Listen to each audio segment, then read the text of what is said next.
So ripple effect, we work in 6 countries in East Africa.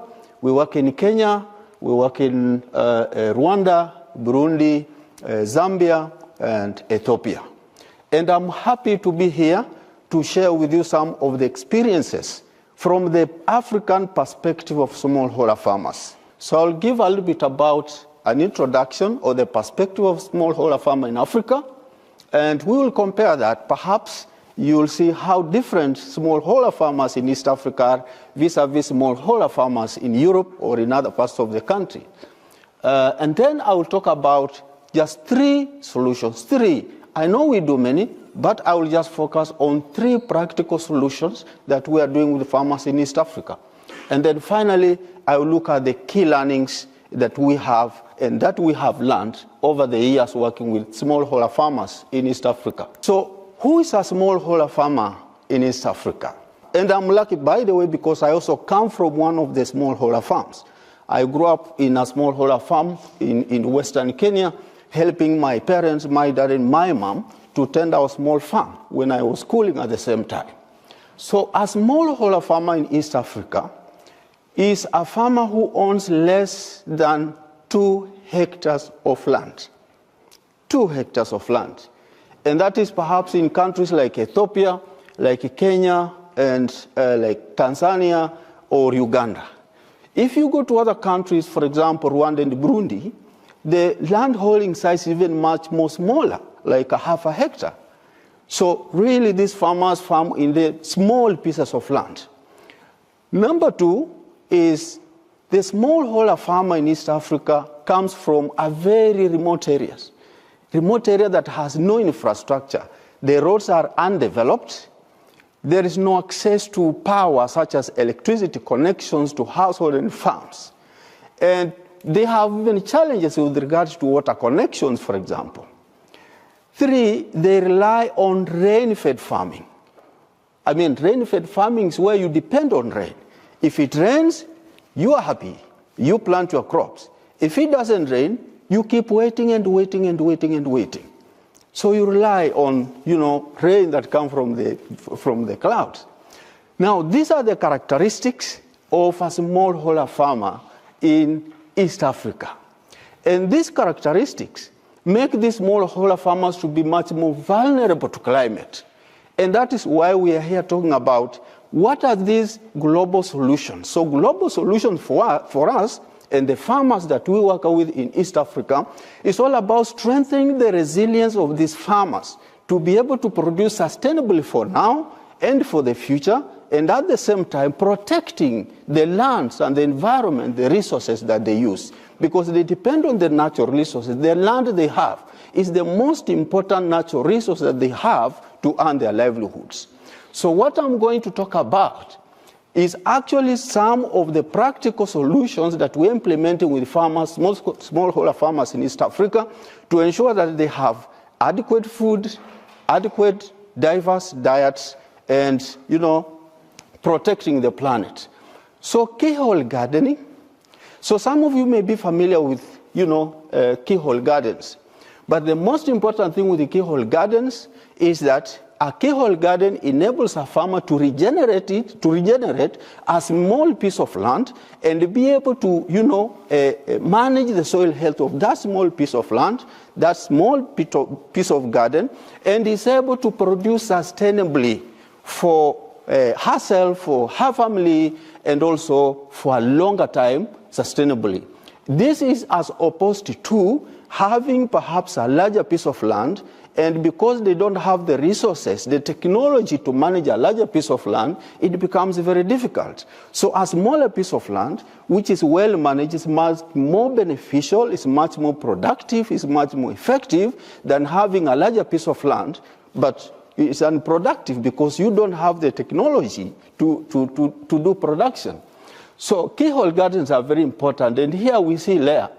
Leah is one of the farmers from the western region of Kenya who has adopted and is using keyhole gardens to produce sustainably for her family. So the land that you see even behind her also belongs to her, but she has decided that she will use the keyhole gardens because it's much more productive and it's much more manageable. So how is a keyhole garden prepared? 5 simple steps that you can make a keyhole garden, but the most important one is the basket that you see at the middle. So this basket here is used to, continue filling that garden with organic matter that decompose over time, even as you are farming. But at the same time, you can use it to do irrigation, watering it and so on. You utilize the garden for growing, but at the same time, there is continuous decomposition of organic materials that release nutrients to the garden. Climate resilient crops. This is the second solution. And I have with me here these seeds. These seeds I have here are called amaranth.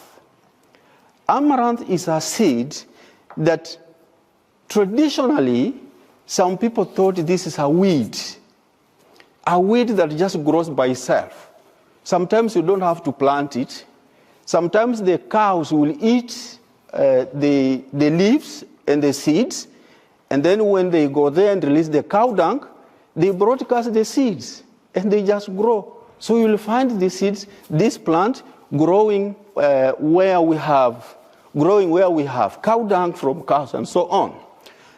But our collaboration with research, we did find out that this is a very nutritious crop. It's actually a superfood that has fiber in it when you consume, good for diet. It has proteins, it has vitamins, and it has micronutrients. Very important superfood. And now this crop, through our efforts to work with the research institutions and the training farmers, now it is being adopted even by the ministries of health to promote it to people who have chronic ailments, because they have found out that it is a superfood that really improves health. Now, here we have Florence from Kenya. And Florence from Kenya has a story for us. Florence, when we began promoting these seeds, the amaranth, Florence adopted this. Florence was initially just a tobacco farmer. And when she was a tobacco farmer, it was difficult to feed her family. And now she can sell the seeds. And here is part of the product that Florence is now selling. Here you can see which is ending up now even in stores. So Florence is an entrepreneur, earning income, and distributing very, very nutritious food. The third and the last solution I want to share about is the push-pull. Simple solution of push and pull. So what happens is that these caterpillars you see here, they are very destructive to the maize crop, which is the main crop in East Africa.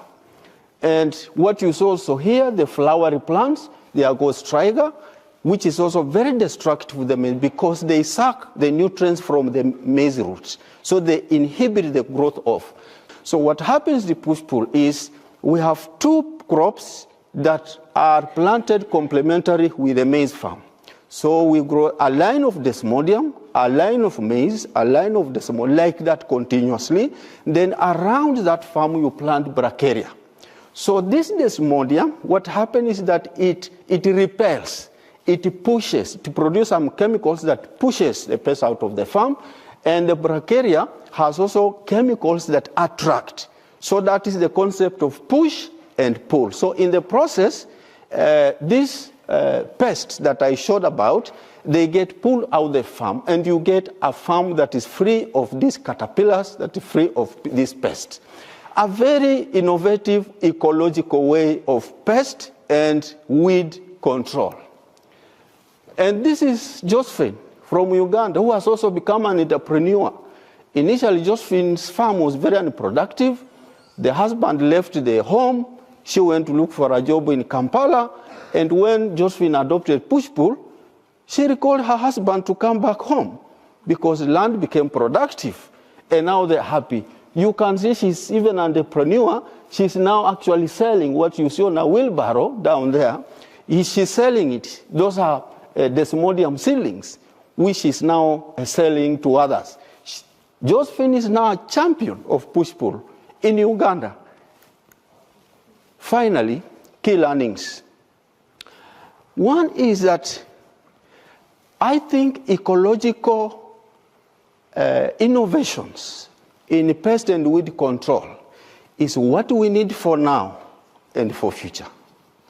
Ecological pest control, such as push-pull, a simple technology that farmers can manage. Secondly, sustainable soil health management, such as using the kitchen gardens.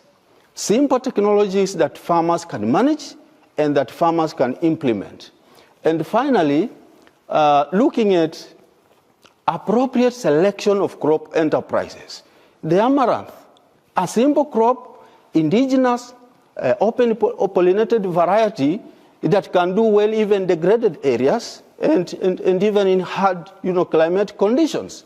So selection of crop enterprises. We believe that this is also the solution for now and for future and for the climate.